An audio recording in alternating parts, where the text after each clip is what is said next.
নমস্কার।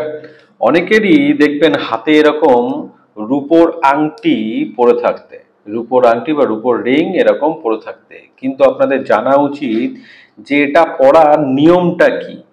এটা ছেলেদের ডান হাতে পরা উচিত, মেয়েদের বাঁ হাতে পরা উচিত।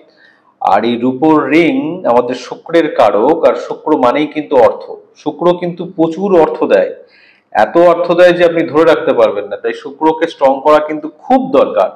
কলিযুগে শুক্র ভালো না থাকলে আপনার লাইফে লাক্সারি আসবে না। তাই রূপোর রিং আপনাদের তো অবশ্যই পরা উচিত, কিন্তু রূপোর রিং পরার একটা নিয়ম আছে, সেটা বলে দিই।